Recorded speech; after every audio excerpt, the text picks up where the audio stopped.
It's 65. 37. Earlier than most. Every 9 minutes, someone is diagnosed with Parkinson's disease. And every one of them can turn to the American Parkinson Disease Association. Visit apdaparkinson.org to learn more and show your support today.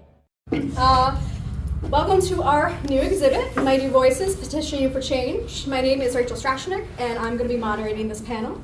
I work here at the State Archives, and I've had the rare opportunity of actually working in most of the programs here, including here in Reference, at the Digital Archive, Public Records Administration, and now the Administrative Records Office. So I have a kind of unique perspective to bring to the panelists.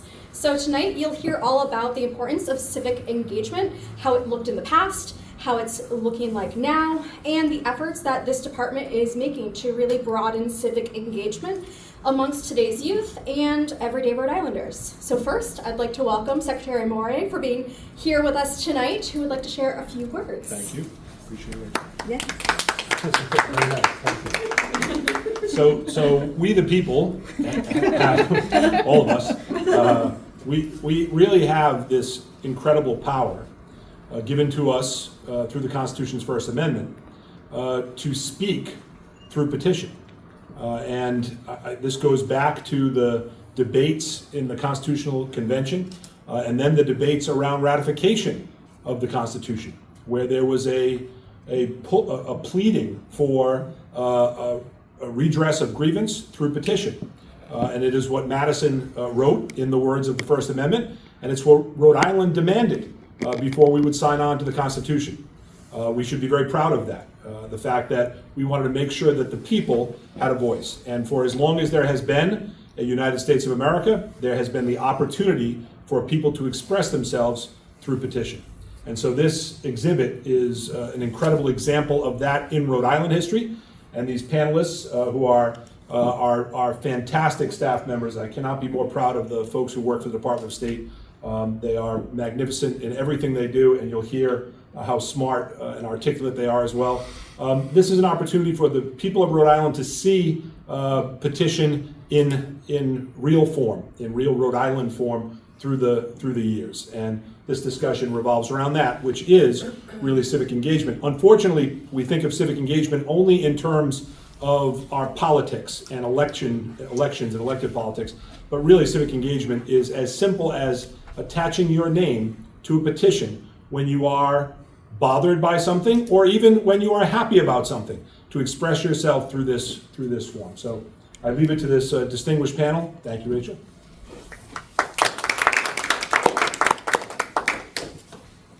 All right, thank you, Secretary Amore. So first, let me introduce our panel. First up, we've got Ashley Selima. She is the Director of State Archives and Public Records Administration, also known as the State Archivist. So one of the multiple offices that Ashley oversees is the State Archives and its programs, where she works to engage Rhode Islanders with their history and their public records through exhibits, displays, research, and events centering on discovering Rhode Island's history. Next up, we have Erin Stevenson, who is the Deputy Director of Civic Education for the Civic Education Engagement Division. Erin supports Secretary Amore's civic programming and initiatives, including the Civic Leadership Program, supporting the Elections Division in mock elections and voter registration, as well as coordinating with the State House Tour Program.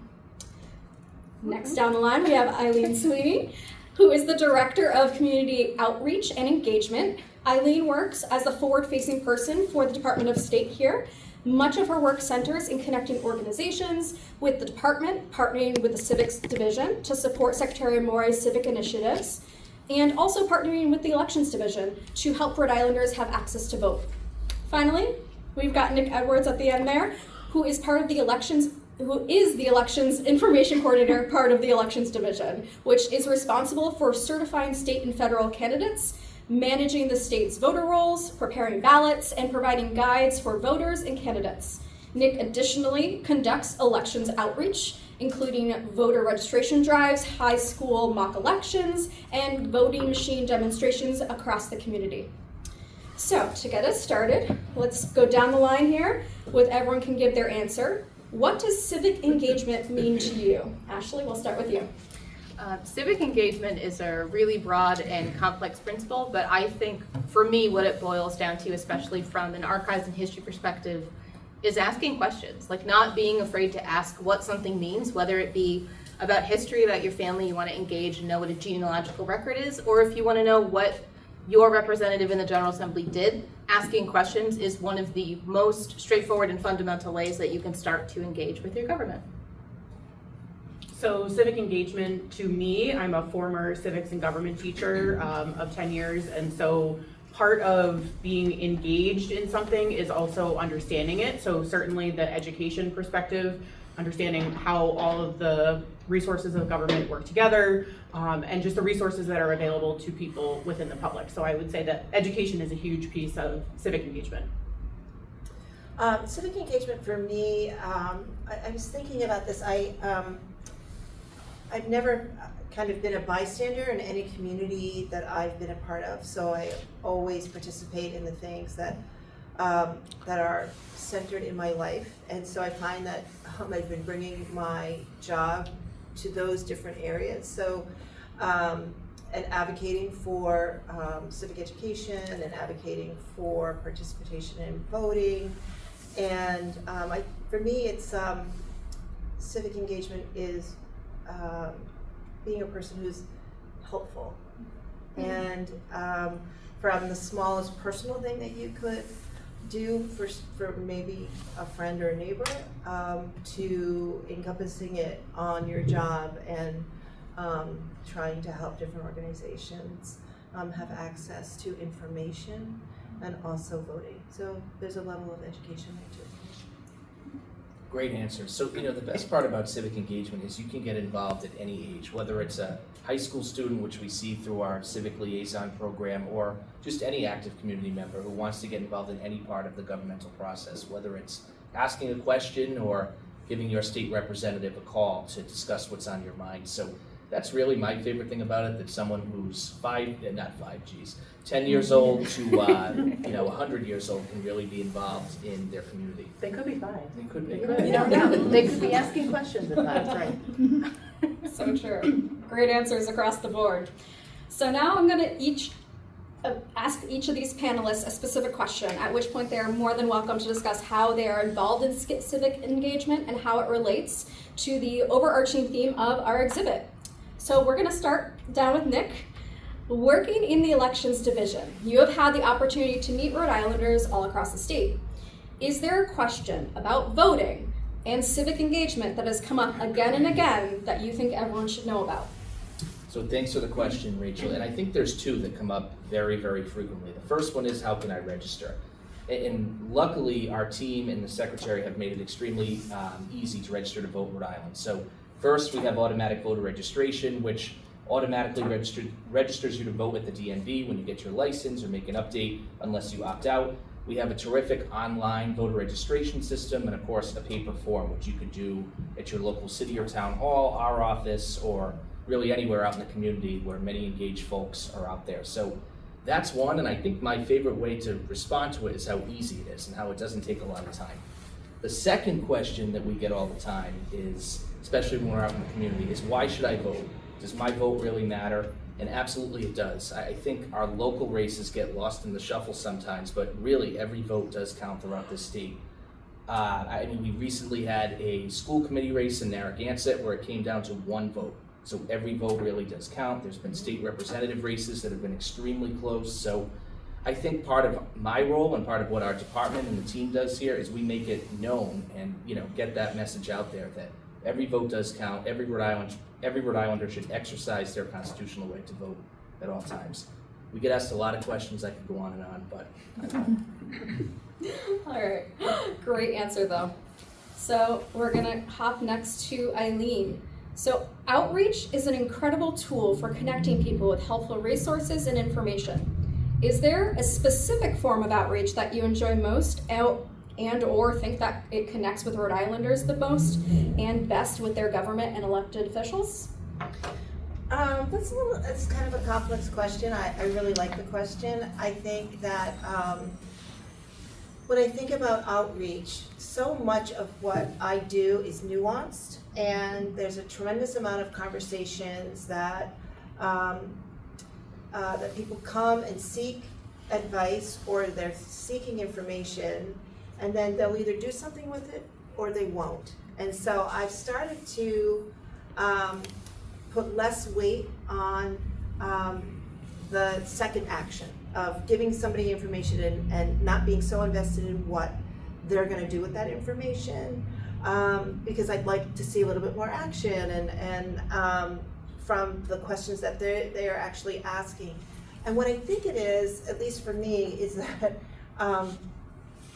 as I said, I like to help people, and I like to impart information, and I think that the journey of educating oneself or getting information is personal to those folks. So I find that it's just a lot of time and conversation and being kind to people who may not even know what they're asking. So I'm just trying to look at the rest of the question to make sure that I didn't miss anything.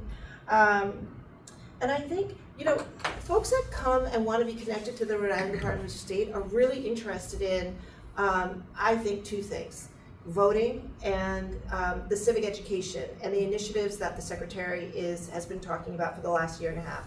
It's starting to catch a lot of attention and steam, and so I'm seeing beyond going into the high schools and working with our student liaisons, I'm seeing more requests coming from different parts of the state to have the Secretary come out and start imparting some of these, the voting rights lessons that he has been doing for the last year and a half. The requests are coming in for adults. So I do see this need for a level of adult education, and either people have forgotten what they've learned and would like a refresher course, or are trying to make sense of the political climate that we have right now. And I do think that in some pockets, in some communities, I think they'd like a little bit more direction and transparency on where to find that information. And that's what I see in regards to outreach. So. Sounds like there's a lot of opportunity there. Yeah. I love that you said kindness. Yeah. Yeah. I really love that. Makes a difference. I mean, the one thing that I'll say, someone asked me last summer, they're like, what's the best thing about your job? And I said, meeting people. And they said, what's the worst thing about your job? And I'm like, meeting people. So, because it could go either way. Yeah. So, but here for the journey. So That's great. All right, so Erin, civic engagement is something that we hear a lot about, often regarding turnout for elections and for writing and submitting testimony at the State House. What do you think? What do you think the impact of civic education is, and how likely a person is going to become a civically engaged adult? Good question. And there is a ton of research behind the link between civic education and being a civically engaged young adult to adult. So Circle, which is a center out of the Tufts University in Boston, they have done 20 years plus of research that shows a direct correlation between the education that you receive around civics. And civic education is not just, can you name the 5 freedoms in the First Amendment, which only 5% of Americans can name all 5. And I love that you've highlighted petition in your archives, because petition and assembly are the 2 that people remember the least, which is ironic because petition is one of the more actionable first of the 5 freedoms. So thinking about academic and education as sort of the foundation. And so, Eileen highlighted the Secretary going to schools particularly, but also community groups to talk about the history and importance of understanding things like voter education, voting rights suppression, things like that. But then also linking the action to the education, because that's all skills. So you have the education and you have the skills, and then that equals civic efficacy. And so if you believe that you can make a difference because you have those 2 things together, you are more likely to keep engaging. And so the civic education initiatives that the Secretary has started and that our division maintains are really trying to kind of put those two things together to create a lot of the efficacy that, you know, students, but then later on voters and adults are able to kind of maintain within their different communities, whether they stay in Rhode Island or move elsewhere, is really something that's foundational to our efforts here in the department. So there is significant research that shows that the more that you practice it, the more that it becomes a habit when you are a young person, the more likely you are to engage in those habits later on, beyond just voting. You know, so writing a petition, testifying in front of, you know, a committee, things like that. So all of those things, trying to make sure that young adults, but also, like Eileen was mentioning, people in the community have access to those things. Yeah. Yeah, that's Thank great. you. All right, so Ashley, this exhibit is specifically about the history of petitioning. What do you think that history tells us about being civically engaged today? Is it any different? Yes and no. I actually found a quote when I was researching for this exhibit that felt like a perfect thing to share, especially based on what both Eileen and Erin shared. And it says, "Never was a right so much mystified and magnified." And that's from 1840, John C. Calhoun in the Senate. Because it is a constitutional right that was extraordinarily active earlier on in American history that began to taper off after the mid-1800s. It's such an incredible thing, and I think the structure of government has also impacted how we petition that government. So the earliest petitions in this exhibit are all handwritten, and many of them are of a very personal matter. There's the divorce petition from Benedict Arnold, not the traitor, but, you know, a generation before. Because there was not a set court precedent yet set up. So that didn't go through the courts at the time. Same with adoptions. But now both of those things are much more closed processes that go through the courts, not the General Assembly. So through these petitions and this engagement, we also get to see the growth of government and how it has changed in representing its people and how it can communicate effectively with its people, getting back to the efficacy that Erin talked about. Through the course of the exhibit and kind of seeing the wide variety, the reference archivist here estimates that we have well over 20,000 individual petitions just within our collection to the General Assembly, not counting things that are in the private acts. So there was so many different ways that Rhode Islanders engaged with their government and talked about the things that they were worried about, they cared about, including, you know, equal schooling rights or factory working for children and having an actual 8-hour workday. All of those things are petitions represented in this collection, and they show us the story of Rhode Islanders, not just of government. And I think that modernly, we think that public records are boring, but they're not. And I'm biased, but they're not. There's so much in them, and there's so much more personality, even within just the more modern records of the Assembly with that testimony, which is how we speak to our government now. We may not write a handwritten letter that's signed by 200 people, but we might request that 199 community members also submit testimony for a bill we care about. And that's a new way that we engage with our government. And those records are just as colorful when they come here to us, because they are still preserved. The Assembly sends them here.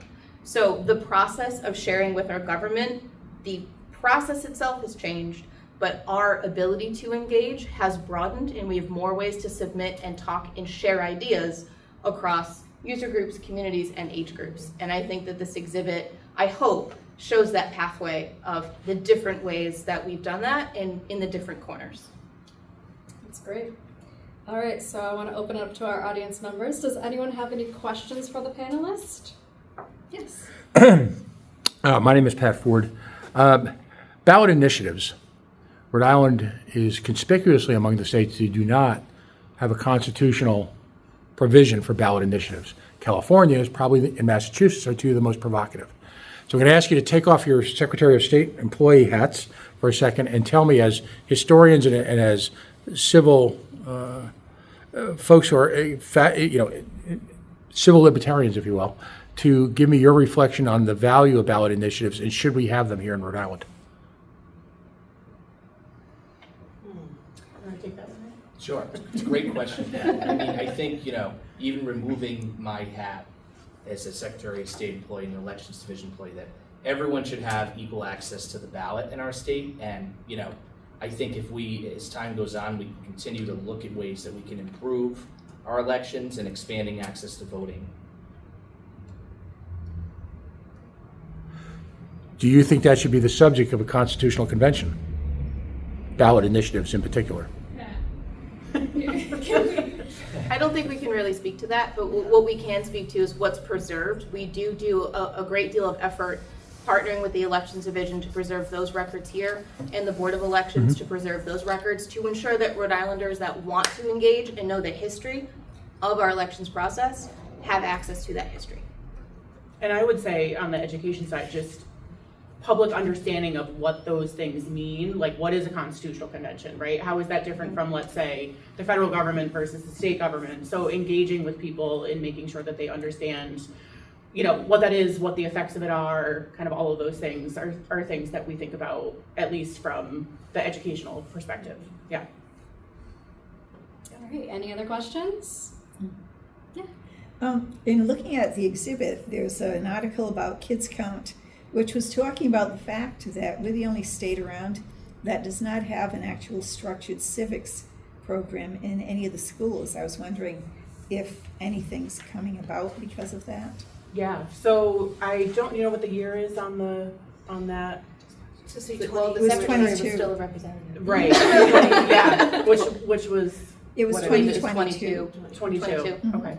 In 2026, I think RIDE was going to start implementing their new standards. Yep. But I believe that it will go into effect in 2027 when it will be in the classrooms. Yep. What age level? Middle and high school. Yeah, there are also some revisions of social studies standards across all levels, so K through 12. And so around fourth grade typically is when they get Rhode Island government, so Rhode Island history and government right now.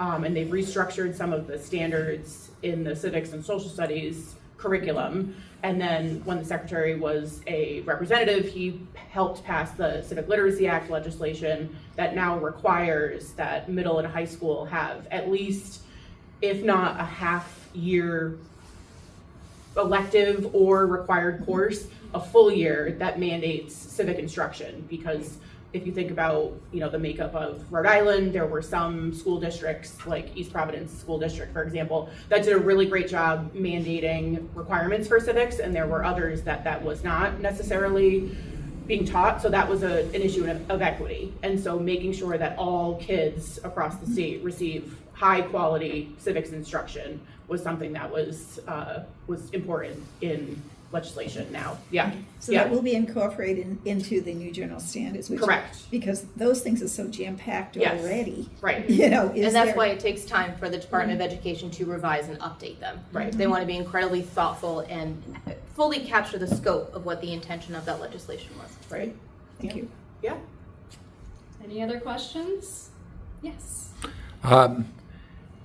Over the years, the governor in particular is the recipient of a pretty broad array of petitions. And the last 2 to 3 years, specifically regarding the COVID and the emergency, but also the homeless advocacy community in the state has been very proactive about giving the governor, and sometimes provocatively presenting those petitions to the governor right outside his door. Is there a process? I mean, what happens to let's say the homeless folks? What happens in those situations? He's handed them, they're received.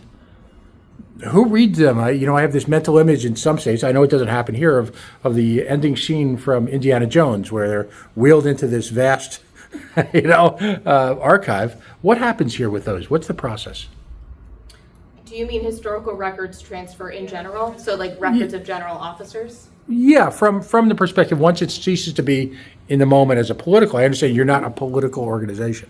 So the governor has presented them. Are there laws governing, for example, the requirement to make sure that those end up in the archives? How does that work?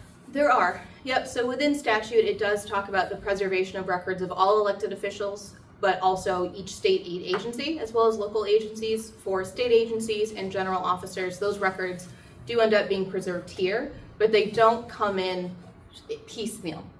They come in after the end of an administration, and we walk through each individual administration through that process at the proper time. Wow, that must be quite a job. It is. At the federal level, you've got presidents and at a certain level, their schedules are literally archived, and very often they're the recipient of court searches. Does that happen with the governor's records as well? So calendars are also part of the public records. If you want to get a glimpse into the types of records that general officers or like C-level individuals create, there is a general retention schedule for that, for high-level and policy-making decision makers, that gives you an example of many of the records that they create and their retention, whether that be permanent or, on the rare occasion for that level, a temporary, like 10 years or less. But some examples of that are legislative agendas, calendars, general correspondence and memoranda, policy-making, transition memos. All of those things are documented in their retention schedules, which is very similar to what the federal government does as well. All of that is documented in retention schedules there to ensure that records are described and accurately organized for later public research and access. So last question, let's just say hypothetically, I have a top secret meeting with Mr. Speaker or Mr. Senate President. By law, and if it happens at the State House, is that by law archived? I'm not understanding the question. We receive and preserve records that are maintained. So Right. if it's in his calendar that he met with someone, those records exist. Okay. All right, so before we end today's panel, I do have one last question for the panelists. With whoever would like to respond to this one, with all of the methods of civic engagement we've discussed tonight, is there anything else you'd like to add? I'll just say how lucky all of us are to be a part of this great team, but also how for the public to know how accessible the Rhode Island Department of State is. If you call us, we answer the phone. If you email us, we'll respond to you. I mean, if you invite us, most importantly, we'll show up. We're out there from Westerly to Woonsocket at a diverse array of community events. We're at schools. We're really all over the place. So if you have an idea, anyone in the community that think the Department of State would be a fit at for a voter registration drive or any sort of community outreach, just don't hesitate to contact us. I think I'd like to cultivate more. I think based on Secretary Amore's initiatives and some of the values that he personally holds dear with regards to highlighting certain parts of history that haven't been as readily accessible. I think what it's created for us is an opportunity to partner with organizations that maybe didn't think that they would have access to a general officer, and that's been incredibly fulfilling. I'd like to see more of that. If we can only handle so much, but I'd like to try to find out who else has stories that need to be told and get them out there. That's great. Ditto. Yeah, they said it best, definitely. Perfect. Agreed. All right, well, once again, I would just like to thank all of our panelists and for Secretary Amore for joining us tonight. Thank you all for being here as well, and please feel free to spend some time viewing the exhibit, and please enjoy some of our refreshments. Thanks, Rachel.